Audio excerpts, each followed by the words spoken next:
Slávna romanca Williama Shakespearea s názvom Búrka bude ďalšia nová inscenácia na doskách divadla Andreja Bagara v Nitre. Búrku režiruje hostujúci ruský režisér.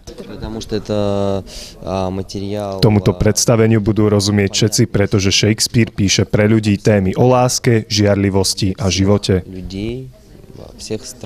Shakespearová filozofia stavia diváka pred znepokojujúce otázky týkajúce sa ľudských hodnôt a problémov. Búrka je veľmi špecifická hra Shakespearova. Ona sa radí medzi romance alebo teda také dokonca až divadelné rozprávky.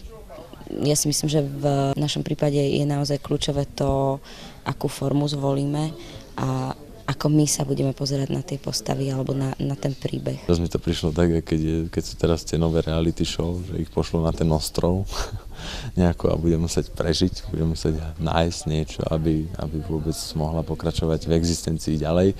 V tomto prípade to bude láska. Som strašne zvedavý, že s čím sa stretneme v tomto procese.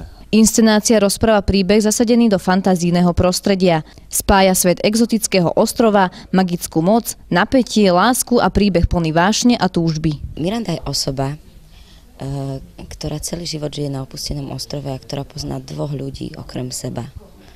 A to je pre mňa veľká výzva a je to pre mňa strašne vďačný priestor na nejakú realizáciu a tvorivosť. Moja postava je tam Caliban, je to taký divoch, neviem, či je to zviera, človek, niečo na poli a teším sa na to veľmi. Búrku môžeme zaradiť medzi neskore Shakespearove dramatické diela.